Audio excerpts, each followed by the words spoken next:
Appreciate the opportunity, and it's great to be here with you all today. I'm actually coming to you from Phoenix, Arizona, and I understand you're in the Carolinas. So that's great. I was just in Atlanta last weekend. I don't know how far that is from you, but I love Atlanta. I'm originally from New York, right outside of New York City, a place called Queens, New York, and grew up on Long Island. Like most of you, I knew from a young age that I wanted to help people.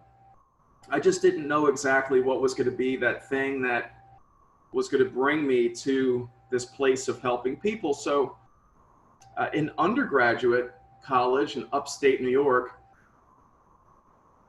and probably like a lot of you guys, I was so thrilled just to get away from home. I majored in sociology while I was up there because I loved finding out about people, what interested them, different cultures. I spent between 2 semesters abroad in Mexico.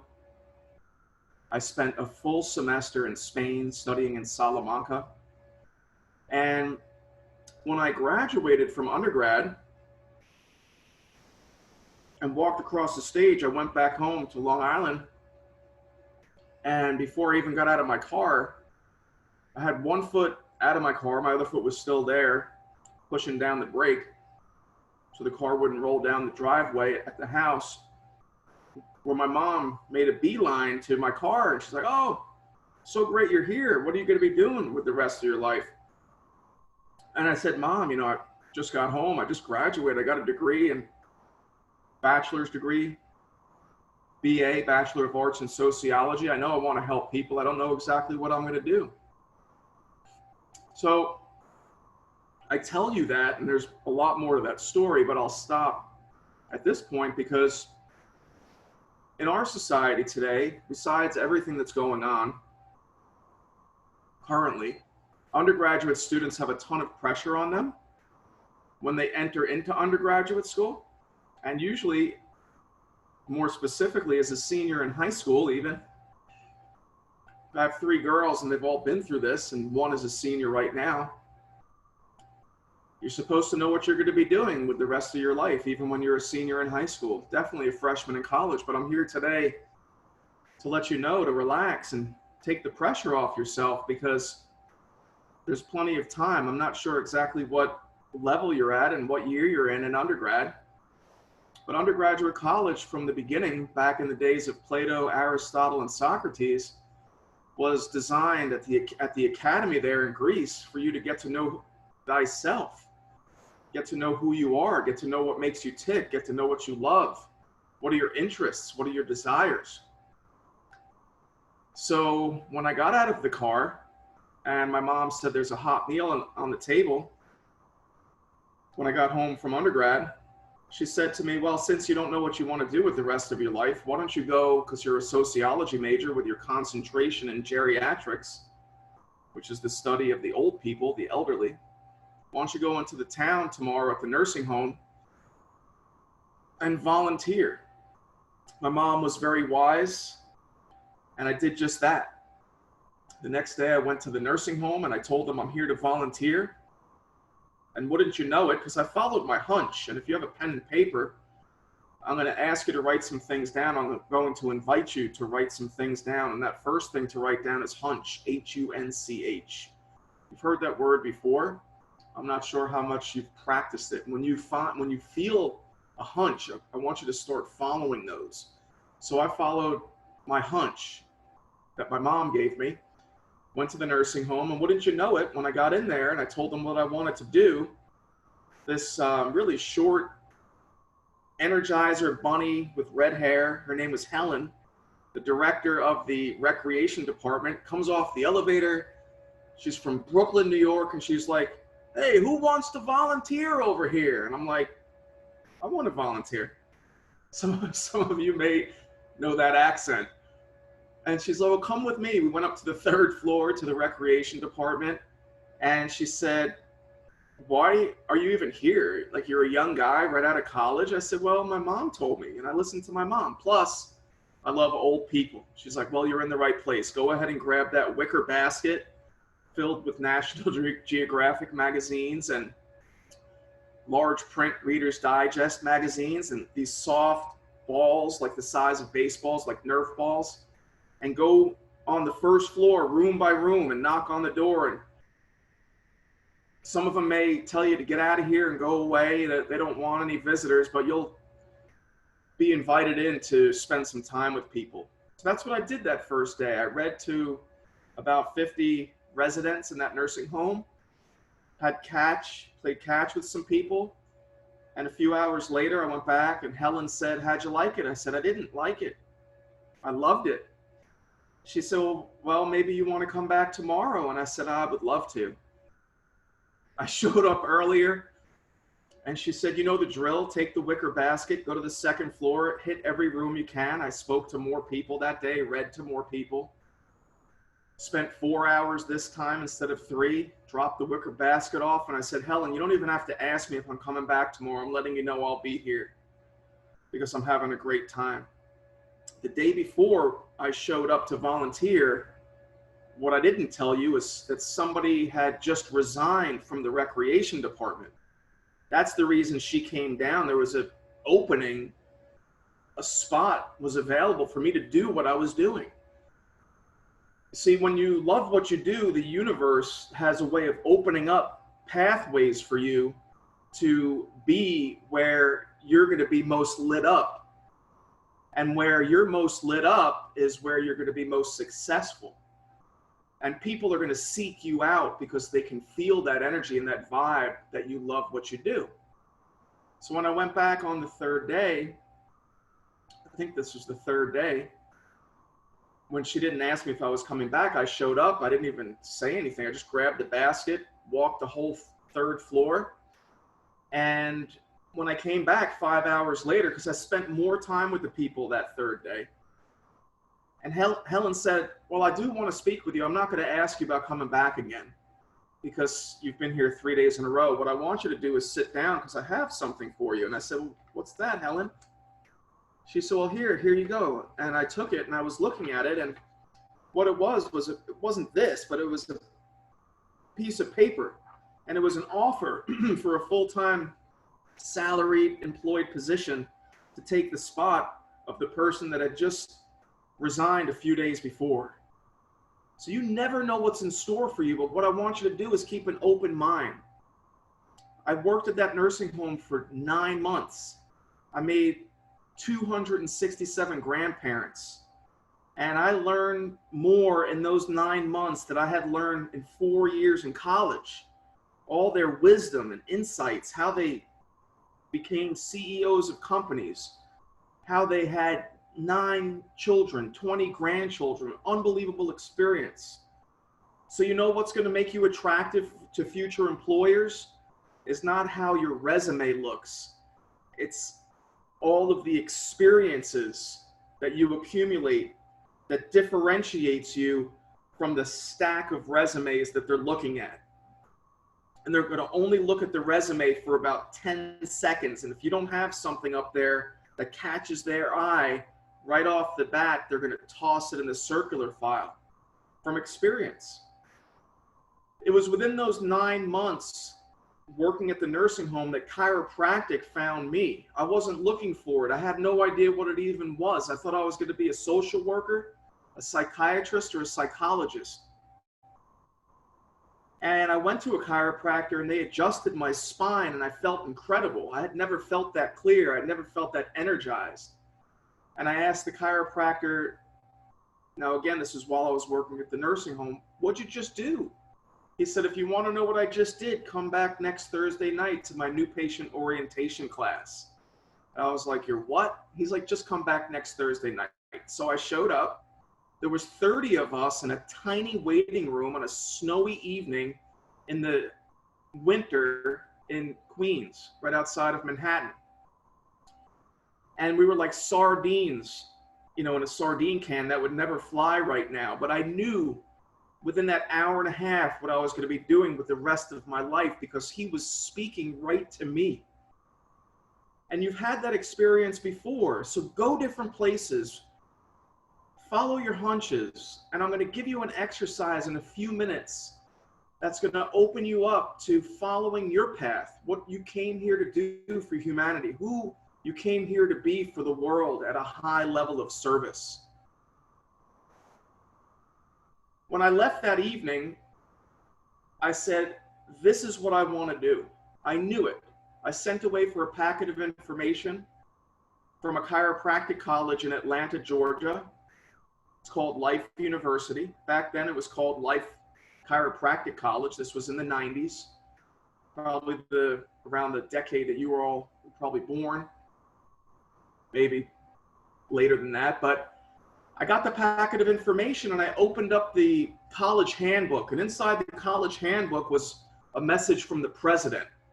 That solidified everything even more for me because he was speaking my language. So the breadcrumb trail just kept getting better and better. Like I'm on the right path. Did you ever feel that way? So his message was talking about the body's inborn ability to heal itself, the body's innate wisdom, universal intelligence, all these, the great spirit, Native American philosophy, which I grew up with on Long Island. So I applied to the chiropractic college and I was blown away because I got accepted. I was blown away because I was a sociology major and I didn't have any sciences. And they told me, come on down, you could start chiropractic college. But when I got there, they said, well, you need to take all these prerequisite science courses first. Organic chemistry 1 and 2, you know, all those sciences. And I stayed away from them, but I knew what I wanted to do with my life. So I went in with all this full steam ahead and I took accelerated 5-week science classes. And I crushed those classes. I couldn't wait to get into the chiropractic program. I got into the chiropractic program and I had the best 4 years of my life in chiropractic college because of the energy on that campus, because of my fellow students who were looking to do the same thing that I was doing. So you want to surround yourself with people who are up to great things like you, so you can uplift each other. That's who you want to surround yourself with. And I graduated from chiropractic college in 1996, but before I went down there in 1992, I had to say goodbye to 267 grandparents. And that was a very difficult thing to do, but it was well worth it. We all made differences in each other's lives. So ask yourself the question, what difference do I want to make for other people? And in what capacity? What difference do I want to make for other people, and in what capacity? When I graduated from chiropractic college in 1996, I proceeded to open up 4 holistic health and wellness centers in the Atlanta metropolitan area. We had massage therapy, nutrition programs, physical therapy, chiropractic, and a large patient education room where I delivered PowerPoint presentations. And what I tell you about myself here right now, I'm not telling you for my ego to get large, because my ego is very small. I'm also a transformational life coach and I teach meditation. I'm telling you all this stuff about me so I can be a reflection for what's possible for you in your future with what you're going to be. So one of the other things that I did was I developed wellness programs for Fortune 500 companies like Delta Airlines, IBM, General Electric, Coca-Cola, UPS, and Home Depot, all world headquarters, and Colgate-Palmolive, and the Weather Channel, when you turn the weather on, cable TV. A lot of those meteorologists and behind the scenes people were patients of mine. And I'd go into these places and we would do chair massage and wellness lectures to help educate these people how they can be better. That's what filled up my practices with patients. So you can go out into your community, wherever you're going to be in the future, and speak with people. Let them know who you are and what you do if you're going to be an entrepreneur. I always wanted to work for myself. I work with a chiropractic college, but I have a lot of autonomy and freedom to create what I want to do. That's why I'm before you today, because I get to go when travel and colleges are open and speak in front of large groups of undergraduate students like I'm doing with you right now, so I can help you find your purpose and your reason for being. That's what I'm doing here with you today. I'm not here to sell you on becoming a chiropractor or to come to the chiropractic college that I work with. So thank you so much for being here, and thank you for inviting me. I'm also the author of 2 books. I fell in love with chiropractic. Whatever it is that you choose, or if you're lucky enough, something can choose you and you fall in love with that thing, dig so deep so you can really, it's just part of you. A really great book that I read many years ago is called A Return to Love. The author is Marianne Williamson, based on the principles of A Course in Miracles. And one of the things that she says in the chapter on work is that you want what you do with your life to become an extension of you, not for that thing to be separate. You don't have to look at it, well, I'm going to work now. You want to choose something that you're going to go to play every day, where your future vocation turns into your vacation. So you tap dance to play every day. You don't want to have to reach over and hit that snooze button 20 times. So I wrote these 2 books and self-published them. I interviewed 20 of the most famous chiropractors in the world. And I talked to you guys already about most of this. And as you know, I love what I do. So I have 3 girls. This is not one of them. She's actually behind me here. I might pick her up and show her to you later. She's a black Labradoodle, and her name is Lucy, sleeping back there. And she's, I guess, my 4th daughter. I have a 25-year-old, 19-year-old, and 17-year-old, all girls, all born in Marietta, Georgia. And my only son is a chocolate schnauzer, Henry. And my girls won't let me put them up on the screen anymore. That's why I'm showing you my other kids. So as I said before, today my purpose is to help you find yours. You see, there's a lot of people in this world. There's 7.8 billion people in the world. And 90% of them, I'm going to show you these statistics on the screen in a moment, they don't like what they do for a living. In fact, they get sick when they wake up in the morning just thinking about going, because for most people, when they already know how far they can go, when they already know how much they can make, and they've hit that proverbial glass ceiling, it erodes their self-esteem. So what we want for you is to help you find that thing that is going to bring you to that place that you feel like you're representing yourself, and people are going to seek you out. And that's what I refer to as the 10%. As you see here on the screen, there's 5 billion people out of 7.8 billion people on the planet that work. 10% of the people that work love what they do. And they love what they do because they're not going at it for the money first. Now, there's nothing wrong with making a lot of money, because you can do a lot of great things and have an amazing life and lifestyle. The more money you make, the more you can help people. But that's not the reason to go follow this thing. Let's take a look. Before I show you this amazing video, let me ask you this question. What do most people follow when they're choosing their life work? They follow, I just said it, they follow the what? The money. Let's take a look and see what a couple of other options might be.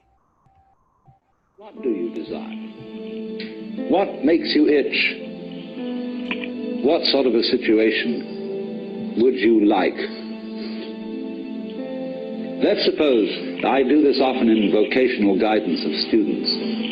They come to me and say, well, we're getting out of college and we haven't the faintest idea what we want to do. So I always ask the question, what would you like to do if money were no object? How would you really enjoy spending your life? Well, it's so amazing. As a result of our kind of educational system, crowds of students say, well, we'd like to be painters, we'd like to be poets, we'd like to be writers, but as everybody knows, you can't earn any money that way. Or another person says, well, I'd like to live an out-of-doors life and ride horses. I say, do you want to teach in a riding school? Let's go through with it. What do you want to do? When we finally got down to something which the individual says he really wants to do, I will say to him, you do that. And forget the money.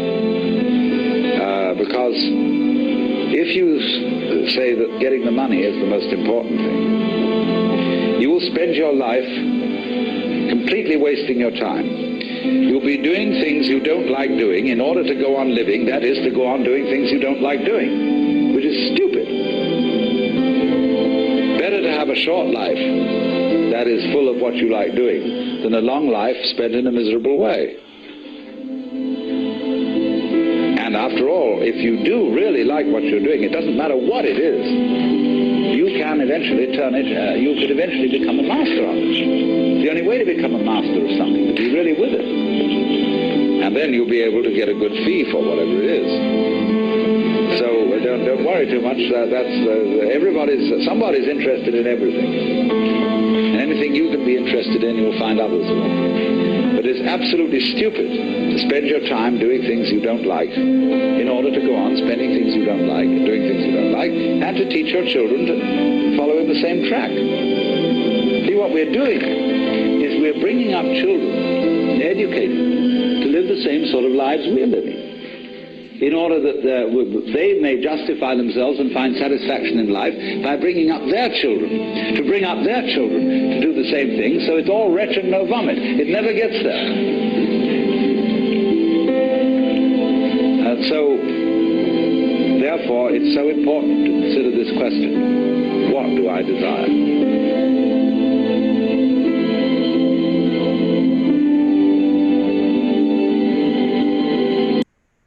Please write that question down as an invitation. You don't have to. What do I desire? And that person that was speaking, his name is Alan Watts. He's a famous philosopher, Alanwatts. His son, Mark, and Mark's wife, they live in Northern California. And Alan was a famous philosopher. He probably recorded 600 hours of himself speaking in those ways, and his son Mark has put a lot of his speakings to video, so you can go to YouTube and look those up. It's amazing. So the 10% of the people on the planet out of 5 million people that work, that love what they do, most of them have followed a specific formula, and this formula I'm going to share with you in just a moment. And it's been around for many thousands of years, originated in Japan. They use it all over the world to help people get really clear on who they came here to be for humanity. And originating in Japan, this puzzle formula, so to speak, is taught to the children from a very, very young age, all the way through grade school. And it looks just like this. It's 4 overlapping circles. You may have that in front of you. You may not. It's okay if you don't. You can simply just draw one circle on the top of your page. And then you can connect. You see where that circle connects? Right here underneath it. And that circle will overlap this top circle right over here. So connect the top and the bottom circles. And then you can draw a circle on the left. It's the same concept. It's just going to overlap the one to the right with the same amount that the top and the bottom overlap. And if it doesn't look amazing, that's okay. You don't even have to draw the circles, by the way. And if you've already attempted to, that's great. Because it's what's inside that counts. So, such as life, right? So let me show you what goes in there, and there's some questions. The first question that you want to ask yourself is, what do I love? What do I love?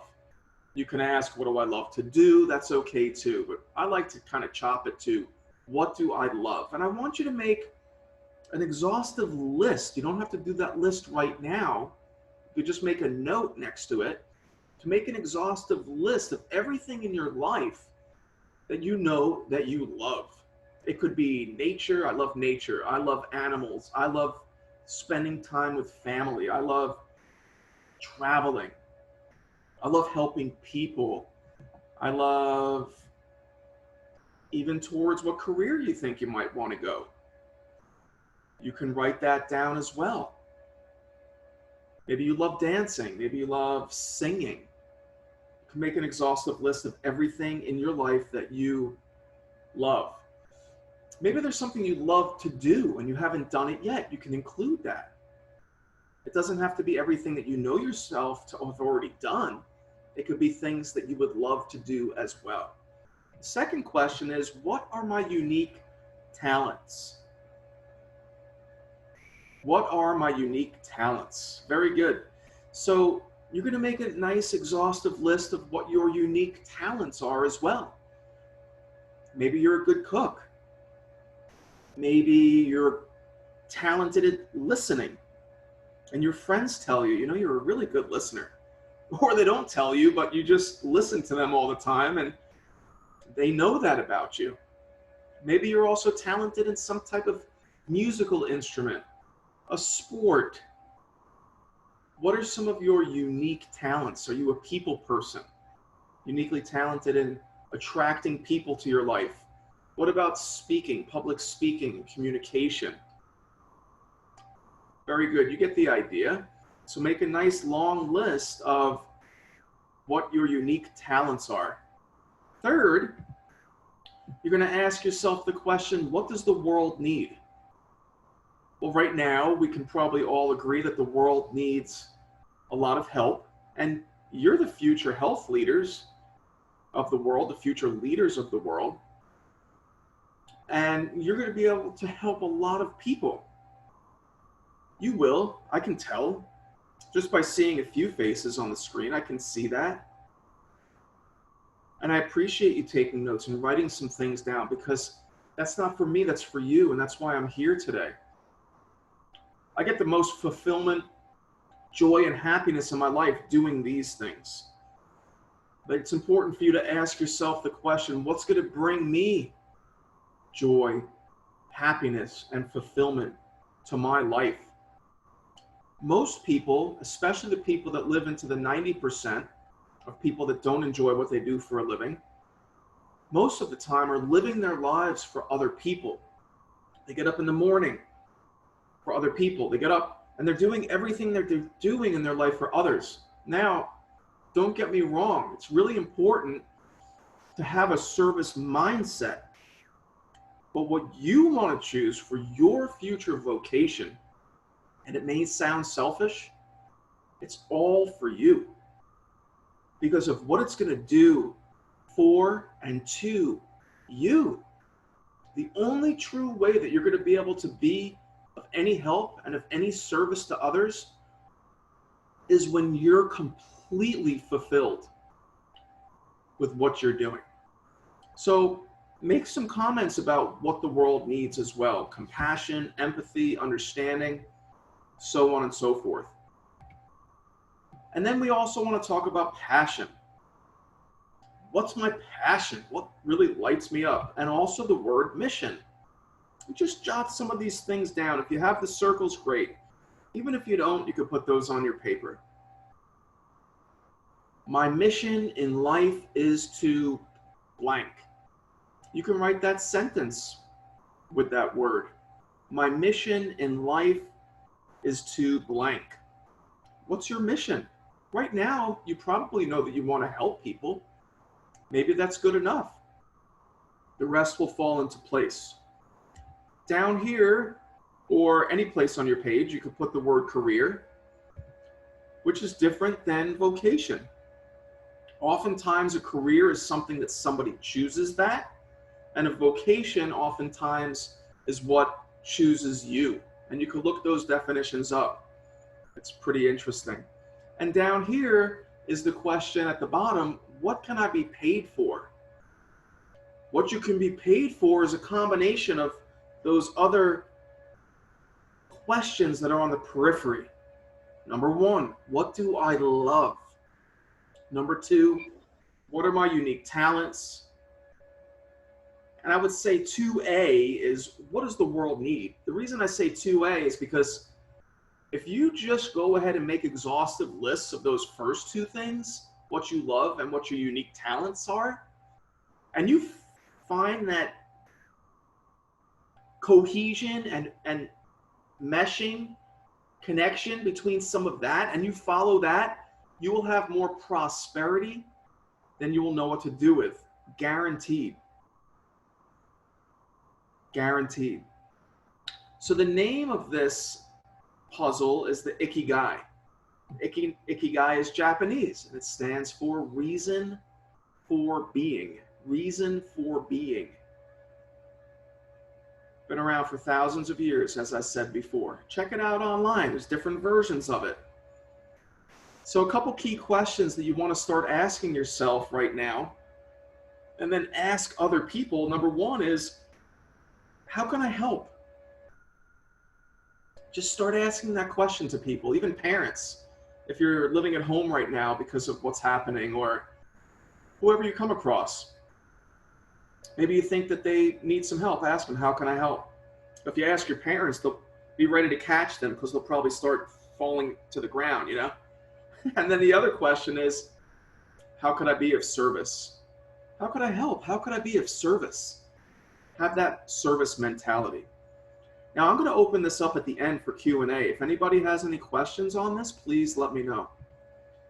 An ancient 13th century poet by the name of Rumi, whose poetry is situated around the theme of love, once said, let the beauty of what you love be what you do. And that goes back to the last thing that I showed you. Number one, what do I love? Wonderful. So I want to talk to you guys for a few minutes about chiropractic. Chiropractic was founded in September 18th, on September 18th, 1895, in Davenport, Iowa, in the Ryan Block building on Brady Street. And in that building, in one of the offices, there was a magnetic healer. This guy, his name was D.D. Palmer. It stands for Daniel David Palmer. And he had a magnet like this, and two magnets, and he would hold them on either side of a person's complaint. Could be neck pain, back pain, some condition with an organ or a system of the body. And people would get well just by having magnets on either side of the body, positive and negative pole magnets. It's amazing what the mind can do when you believe that two magnets could help you heal. And so he had the largest collection of spines and skeletons in all of North America. Started collecting all of these things when he was a child up in Port Perry, Ontario. That's where he came from. And he brought that collection with him, and he kept collecting in Iowa.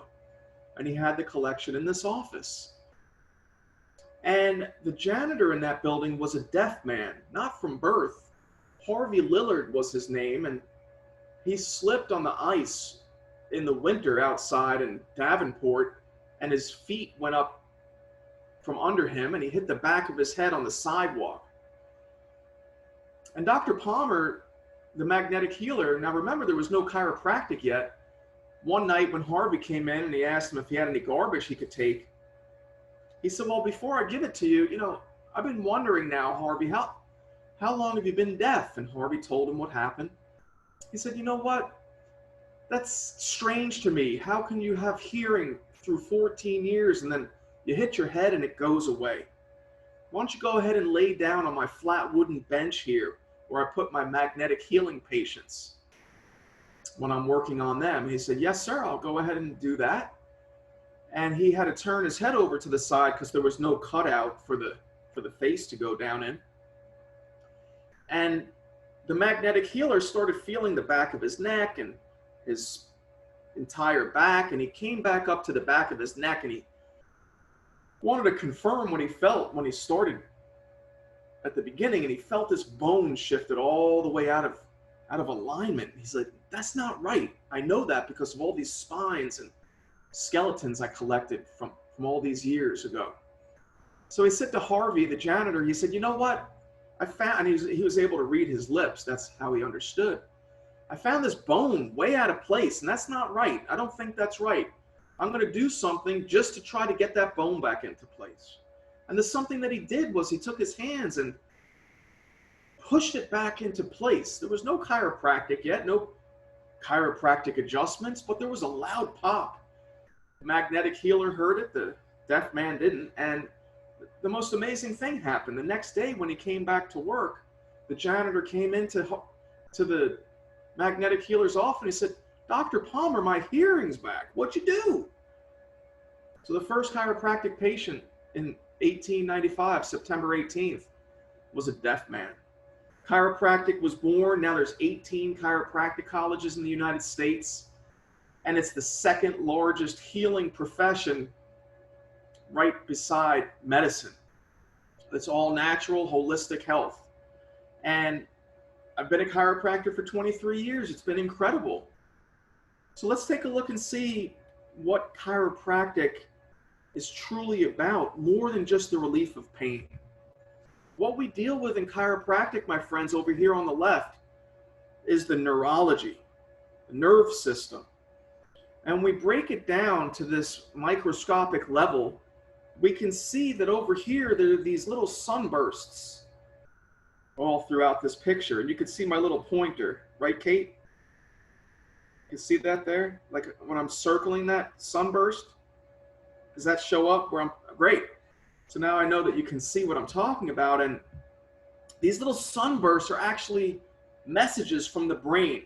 Your brain sends 4,000 messages per second from the brain down through the spinal cord, across the spinal nerves, to every organ and system of your body for optimum function. The interesting thing along with that is that these little sunbursts that are electrical impulses, that's how the messages are formed by the brain. They're electrical energy impulses. They travel at 457 miles per hour, which is airplane speed. 8,000 messages in 2 seconds at the speed of an airplane, all day, all night, for your body to function properly. Now, because of the way that we live as human beings, especially now with all this extra weight and added pressure on our shoulders because of what's going on in the world, we have on the right-hand side a depiction of what happens to people when they're under a lot of stress and pressure and tension, maybe sitting at the desk studying, or in the bed with your head propped up on a pillow, or behind a computer all day, or maybe somebody's in a motor vehicle accident. What this shows you over here on the right side in the circle is where bones have misaligned, similar to the janitor in that building in Davenport, Iowa in 1895. And when those bones get misaligned, they put pressure and irritation on the nerves that come through the sides. Those holes are called foramen. It's just a name, Latin fancy name for hole. And that irritation on the nerve right in here is called a vertebral subluxation in chiropractic. Problem with that is it doesn't allow these messages that are sent by the brain to get fully and effectively to the intended site. That decreases function and overall performance of that person. So the soul, S-O-U-L, if you will, the sole purpose of chiropractic is to locate and detect where those bone misalignments are, to make simple, gentle, and effective chiropractic adjustments to those areas, to free up that nerve interference so the brain's information, just like a garden hose with no kink in it, the water can flow fully and freely, so the brain's information can do the same thing, and it looks just like this. The nervous system is made up of the brain, as you know, spinal cord, and these 31 pair of spinal nerves on either side. Those pathways and tunnels are where those electrical impulses travel across.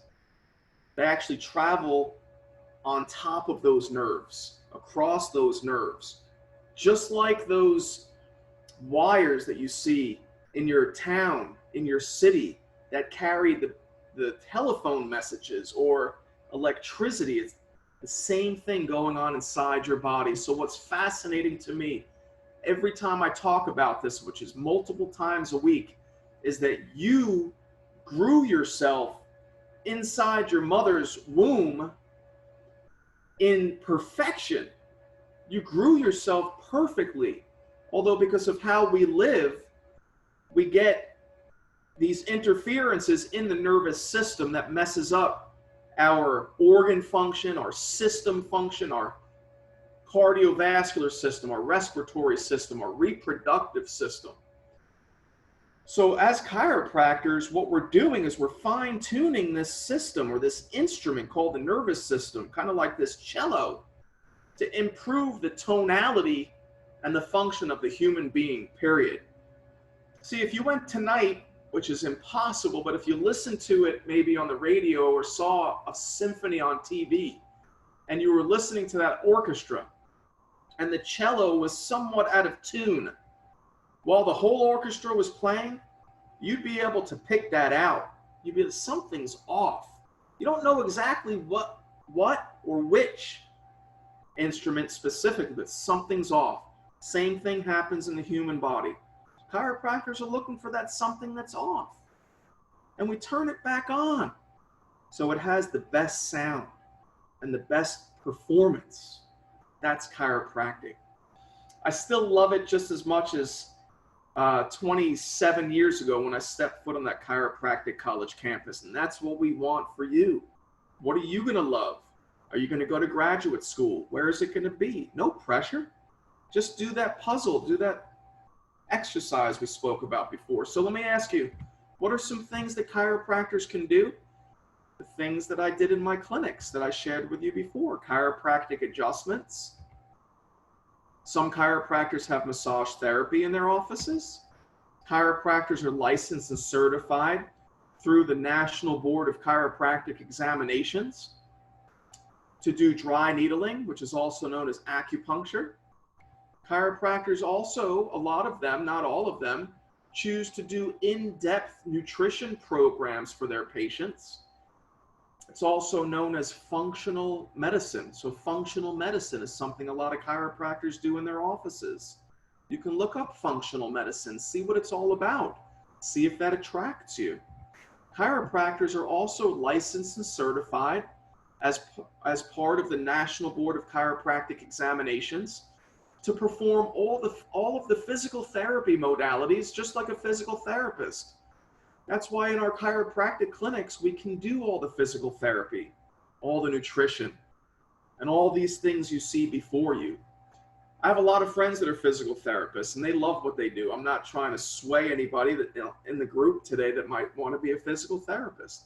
Just want to paint the picture for you what chiropractors can do. So now that you know some of the things chiropractors can do, what are some of the subspecialties in chiropractic? Well, in medicine, you know that there's radiologists, there's pediatricians, there's endocrinologists, right? Well, in chiropractic, we have pediatric chiropractic as well. We have family chiropractic. We have prenatal, AKA pregnancy chiropractic. In fact, my wife is a pediatric and prenatal specialist in chiropractic. Her office is filled with babies flying around the whole office, banging into the walls and each other all day. And she has pregnant women that she's taking care of all day. And she also loves what she does. We met in third quarter in chiropractic college. We actually met in the cadaver lab. I haven't told this story in a while. It just popped up, so I'm going to let you know what happened. She was on one side of the body. It's kind of morbid. I was on the other side. And I was looking at her, and she had the scalpel in her hand, and she was digging away at the muscles, getting to the nerves, getting down to the thick of things. And I thought, you know, maybe she would carve a great turkey for Thanksgiving. So I asked her out, and we've been together for 26 years. And she doesn't carve turkeys, I do. Actually, we're both vegans, so it's tofurkeys. Anyway, in chiropractic, there's also animal chiropractic. So equine, which is horses, and canine, which is dogs, and a chiropractor that takes care of animals is also known as an animal cracker. That's another joke. So, chiropractors crack. They really don't. We adjust spines, but I thought you would enjoy that. Now, I want you to know there's a huge movement right now in chiropractic for students of chiropractic colleges that want to take care of athletes. So sports chiropractic is very popular right now. And we at Life Chiropractic College West are located in the San Francisco Bay Area. At our college, we have students studying in what's known as the Human Sports Performance Institute. It's part of our chiropractic curriculum where the students can study specifically with the director of the Human Sports Performance Lab and become a sports chiropractor. And a lot of our graduates go to work with professional sports teams, specifically in the Bay Area, the Oakland A's, San Francisco 49ers, and the Golden State Warriors, graduates of our program. And now one of the other great things about the Human Sports Performance Institute, the students that elect to be part of that program can leave the school with the director and go to major sporting events and have an opportunity to take care of some of the athletes on the sidelines. I'll show you a video right now of our sports performance program. They went to the DO Tour, which is in Breckenridge, Colorado, and helped to take care of some of the athletes at those games in conjunction with an athletic trainer, a physical therapist, and some of the EMT with concussion protocols. Take a look.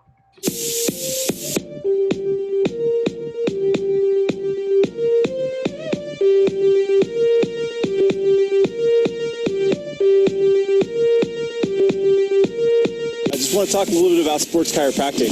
Sometimes getting out of the books is the best way to learn. We can actually learn more from experience. What's really neat about these athletes that you see behind me is that they're the tip-top shape of whatever they're doing. We can actually improve their performance with a chiropractic adjustment, and more importantly, being able to help with the motor control and rebalancing of their nervous system. Chiropractic is an amazing tool for athletes because it increases performance and makes your body's ability to respond and adapt much sharper and faster.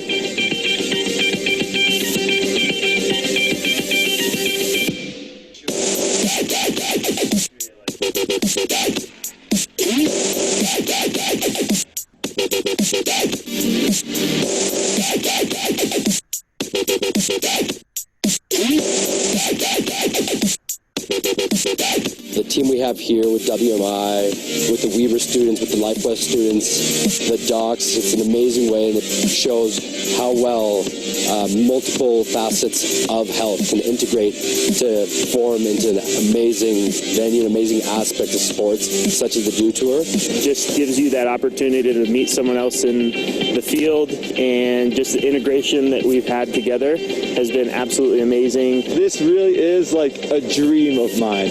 I remember I was 15 years old and I told my family I want to go to DO Tour, and now I'm here. I get to be part of that world.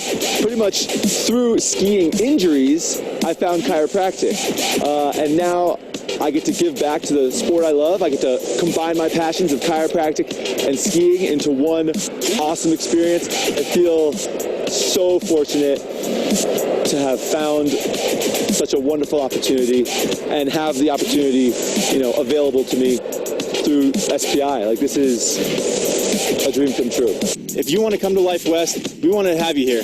Make sure to check out our Champions Weekend. Make sure to know that if you're not going to just be stuck in a book, you're going to be out in the field. See you in the fall, see you in the spring, maybe in the summer, hopefully the winter here at the DO Tour. Woo! DO Tour!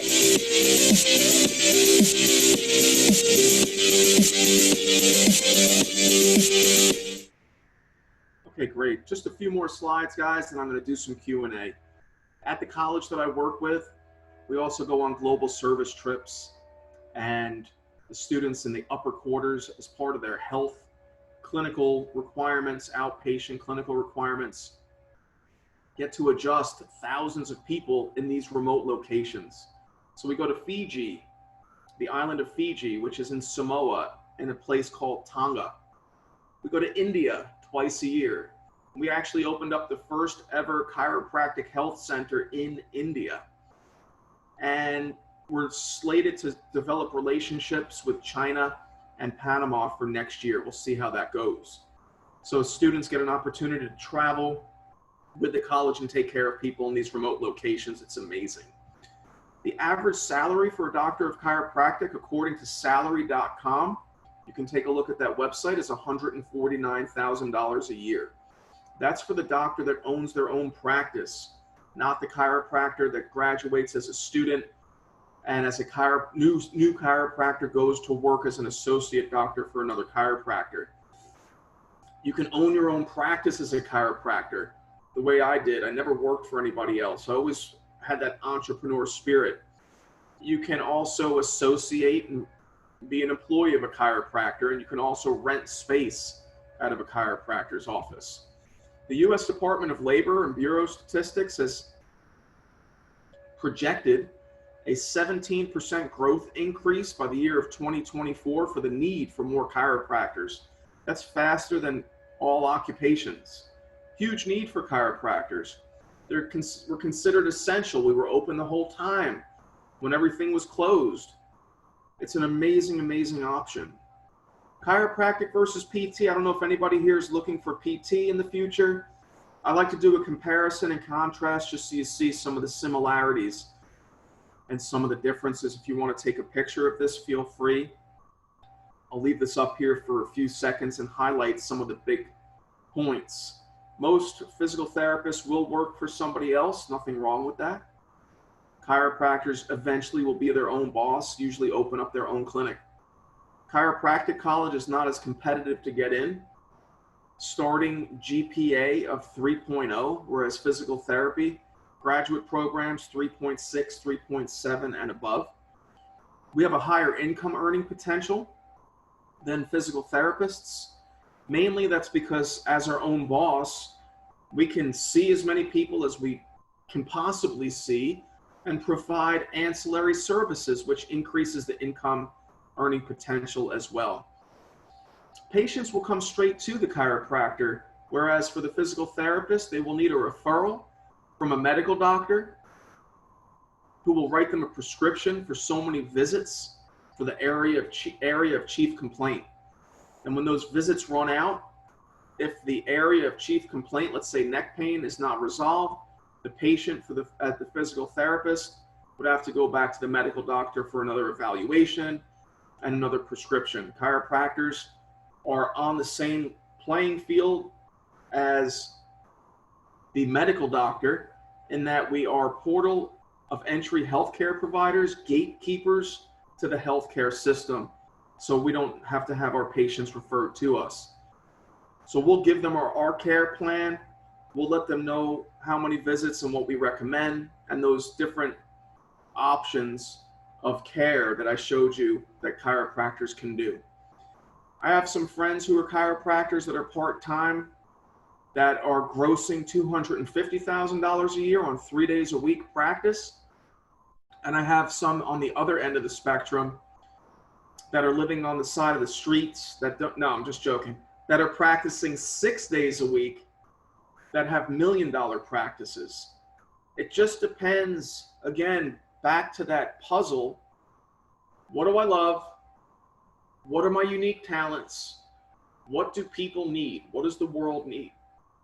When you figure those three things out and you go at whatever you go towards with that conviction and with that intention of service, and that's your mindset, again, you will have the most prosperity than you can even imagine from experience. So some of the ways that you can keep in touch with me and keep in touch with the college if you're interested in chiropractic at all, 4 times a year we have these open house weekends. Right now they're virtual. They're called Digital Discovery Days. Our next one is in October on the 16th. You can easily register by going to this website that's go.lifewest.edu/champs.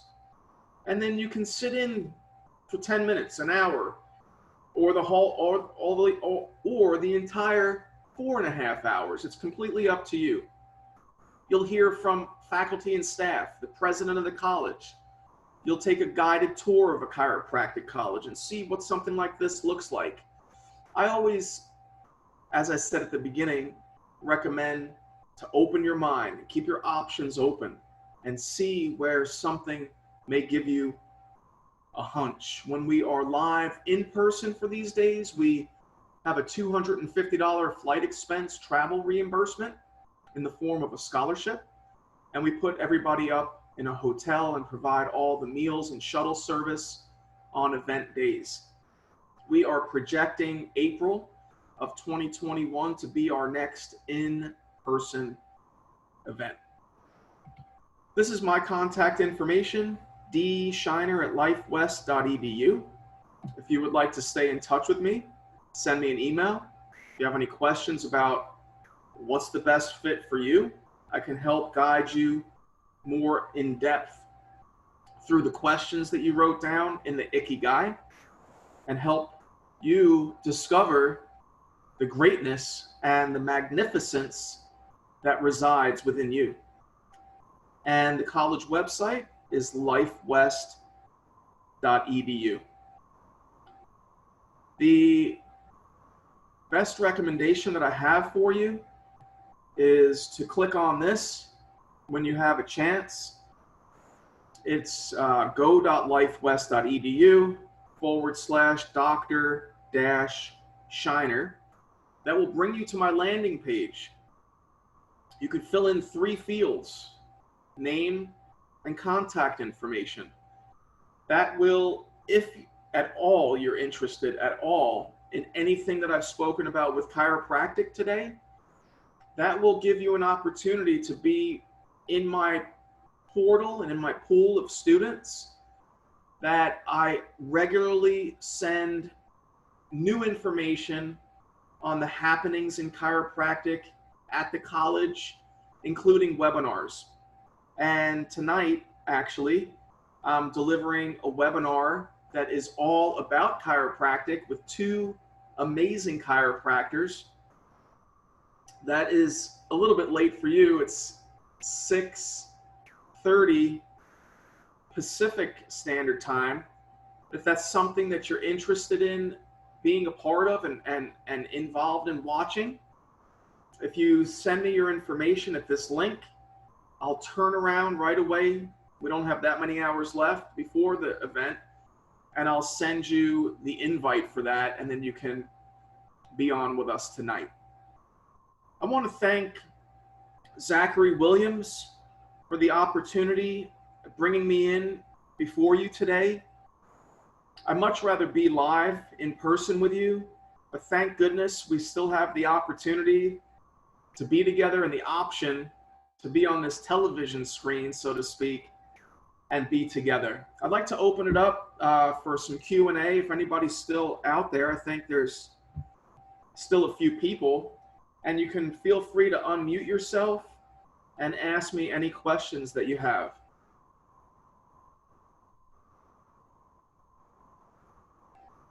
It could be about chiropractic. It can be about your purpose, or whatever it may be. There doesn't have to be any questions. Hey, Dr. Scheiner, I've got a question. Yes. What does the curriculum look like at LifeWest for chiropractic school? So the first year is very heavy science, which, as I told you before, was quite challenging for me, although heavy science in the first year. And yet at the same time, within that first year, you're going to start getting your hands on people. You're going to start feeling spines. You're going to start noticing where these areas of misalignment may be. And you're also going to be in technique labs. You're going to start learning about the different chiropractic adjusting techniques. And then as you get past the first year, it starts becoming more geared towards not as much science, but more in the art and the adjusting techniques of chiropractic and the philosophy of chiropractic. The profession was founded on a philosophy of universal and innate philosophical principles. There's a lot of that information. And then as you go into your last year of chiropractic college, it's mainly hands-on in the outpatient health center. Getting your hands on people, adjusting spines, going out into the community and getting patients in, just the same way you're going to be building a practice in the future. And at the end of the program, you have an opportunity to do a preceptorship, which during your last quarter, you would leave the campus. You can go anywhere in the world where there's a chiropractor that's affiliated with Life West to get the remaining clinical requirements accomplished for the health center experience. Does that make sense? That's pretty much what makes up the curriculum. It's also on the website. You guys can go to lifewest.edu, and there's a page that has the curriculum too, if you're interested.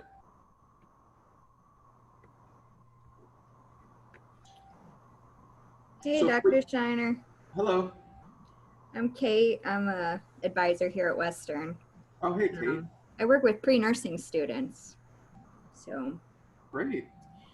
I'm thinking, I have a couple of questions on my mind, but one is just what advice you might have for students who are struggling with the sciences, whether it be chemistry or anatomy and physiology, some of those prerequisite science classes that students have to get through before they're even kind of eligible to start a health program. Yeah, that's such a great question, Kate. And I always bring it back to what one's purpose is. If they know what their future vocation is, their career, they're going to be motivated and empowered and inspired to do whatever it takes to crush those sciences the way I had to. Mm-hmm. It was very challenging. The chiropractic curriculum and the medical curriculum is virtually identical.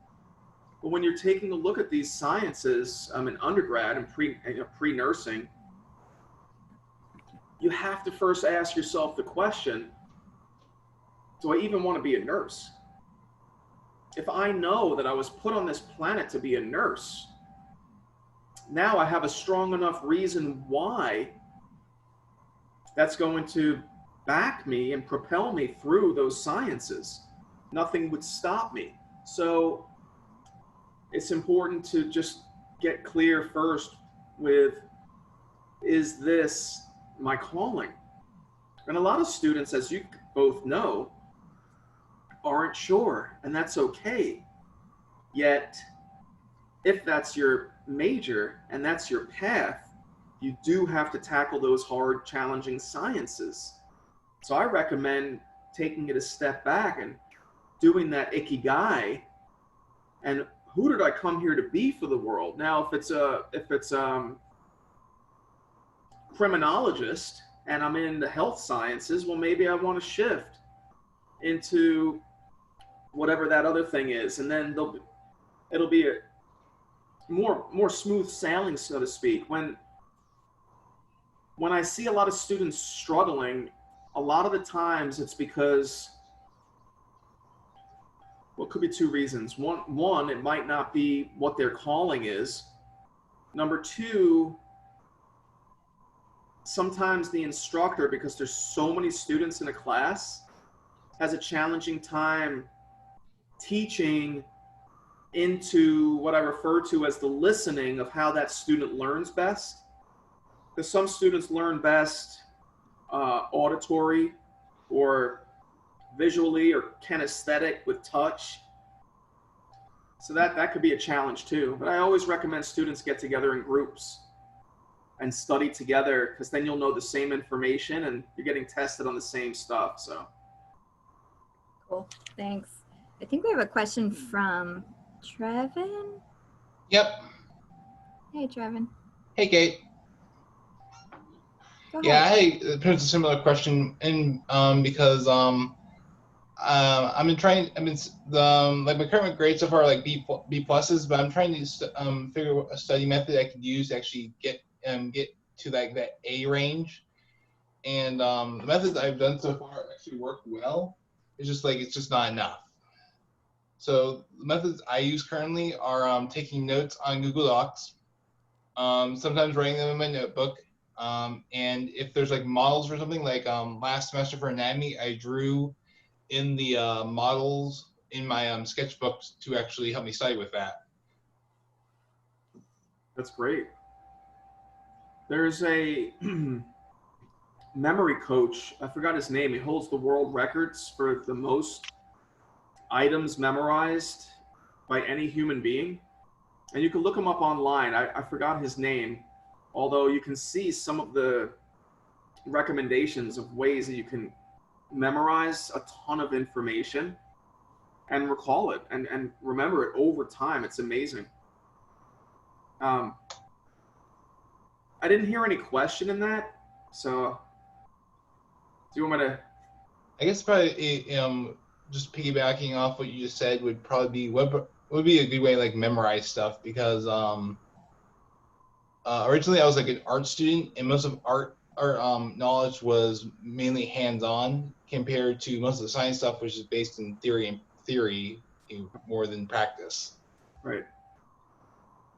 One of the things that helped me when I was in chiropractic college, because I had so many credits that I was taking, about 28 credits a quarter, was they didn't have, you have a luxury of having these things, you know what I mean? Yep, got one right here. Yeah, I know you do. It's attached to you. Yeah, I can never leave my side because the ECU requires it for my login.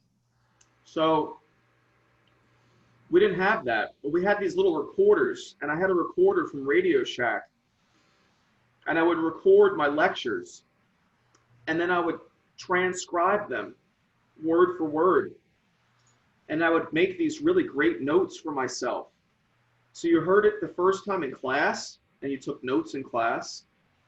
Then you're at home and you're listening to the professor while you're typing it. So you've heard it 3 or 4 or 5 times when you're finished, and then you're going to study from that, and you would ace everything. That's a lot of work, and you may want to just pick a couple of classes to do that with. Yeah, because I've done that before, usually I sometimes have to like cut back on a certain class or something, and then kind of just let the grade fall a little bit to that B range instead of letting it stay with the A range for the few of my other classes.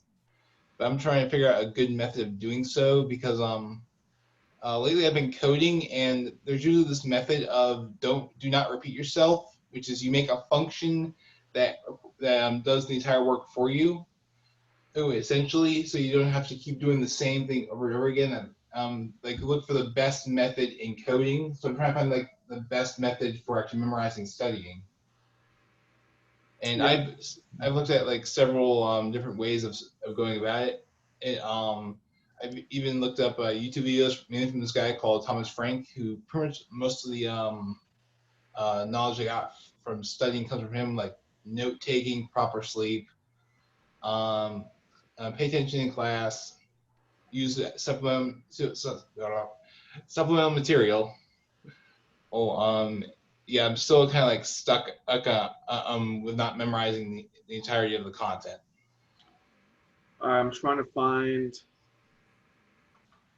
the guy's name right now, because I was just on a call recently, but I don't have that. But you could just look up who holds the Guinness World Record for the most memorized words, items. You'll see this guy. It's amazing, and he'll give us tips on YouTube, and I think that would be your answer right there. All right. Thanks. Thank you. I'm looking. What? Thanks, Revan. All right. Thank you. You're welcome. I'm looking that up right now. Great. Any other questions? I actually have a question. I don't know if you've seen my dog being crazy, but I'm a freshman at WCU, and I just recently switched my major to biology with a concentration in pre-medicine. So I was wondering how I can find opportunities to do internships, especially with, the pandemic going on. And I don't know if there's virtual internships or anything like that, but That's a great question. I would probably ask your advisors. Um, they would have more insight to some of those opportunities than I would. And I think you're on the right track though, and you can research some of those opportunities online and see how they're providing those virtually. And you're a freshman, so you have a lot of time to go. So when things start opening back up, you'll be able to go in person. But definitely ask your advisors.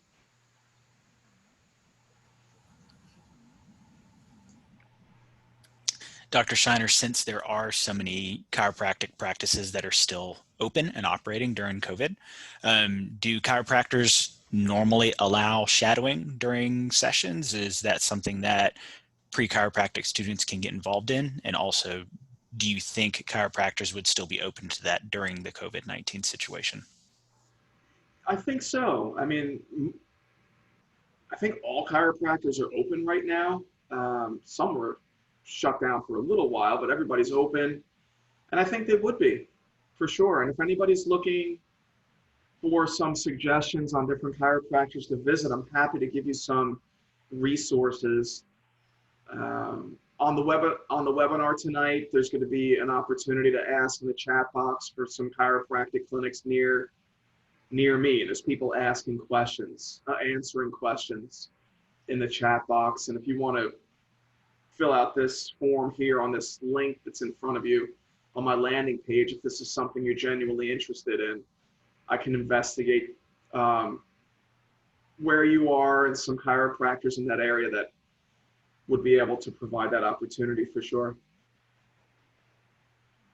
I actually have another question. What would be the best habits it's to probably have like ahead of time for like physical therapy? Best habits? Yeah, like best habits. Trevin, are you talking about study habits? More like daily habits. It's like if you wanted to get like an exercise or like any like kind of exercise health fields, like doing a little bit of exercise a day would actually help. Or kind of like art where you have to like draw a few days. You want to be an artist, you gotta draw every once in a while. So like, what would be some good habits to do every day to be a good physical therapist? Well, I think that they would be the same habits to be a good anything. And first of all, you have to ask yourself the question, who did I come here to be for humanity? Those questions that I gave you today, those are great exercises to start with. So answer those questions, make exhaustive lists of what you love, what your unique talents are, and then start getting involved with things that fit the answers to those questions. But some of the things I can give you to do, which would fit for everybody, is number one, when you get up in the morning, you want to start your day off with a win. You want to start building momentum right away. So the first thing that I do, I wake up in the morning before I even get out of bed, is I give thanks. I have gratitude right away. Thank you for another day. And that makes me feel good. So you want to make yourself feel good. One of the ways you can do that is by making a gratitude list. Right now, people are stuck in their mind because of everything that's going on, and it's getting compounded more and more every day with negativity. And that does a lot to our bodies and our brain and our nervous system. So a great way to counteract that, since you asked, Trevin, it's a great question, is to start your morning off with gratitude and make a gratitude list once a week and read those things. This is what I'm grateful for. When you're grateful for things, you're going to attract more things of the same nature. I get out of bed, and then the second thing I do is I make my bed. So the first thing I do is I give thanks, and then I actually make my bed. Because when you make your bed, you have a win right off the bat. And then that starts building momentum. And then I go for a 3.5 mile walk. So start doing things now in undergraduate school that's going to start creating your life the way you want it to be in the future. You don't have to get caught up in the future, but you start building what's known as these winning habits now. And you can do a whole bunch of them every day. And the things that you put into your body too, in the form of foods. You know, what kind of foods do you eat? A lot of processed foods, or a lot of, take a look at your foods. Are they nutrient rich, or are they lacking nutrients? Are there any nutrients in there at all? There's plenty of healthy stuff, I can tell you that. Most of my meals consist of 4 eggs plus a meat. Okay. So great question. I hope that answers some of it for you. I appreciate possibly. What? I appreciate you bringing the topic of love into the conversation, from both ends, loving others and loving yourself. And I love the idea that you went to school for sociology. I think, it's one step at a time. And for pre-nursing students, it can be tough. They have to get into that 4-year program within 2 years. So I like that, what do students love? What do I love? And taking those messages, I feel like the universe opened doors to me and led me to this presentation today. So I'm glad that everyone who is here is here. I appreciate that. And I love, the topic of love. It's almost like people feel embarrassed to talk about it. So, but it's like the essential thing. So I appreciate that aspect of your presentation. Thanks, Kate, and you're welcome. And yeah, it's a taboo topic because it doesn't make money, really.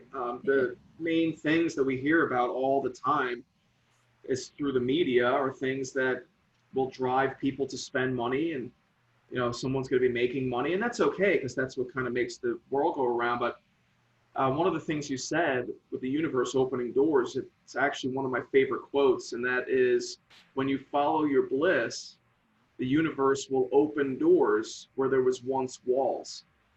So that leads me to, what's everybody's bliss? Get in touch with your bliss. What do you love? And what you desire desires you. So ask yourself those questions.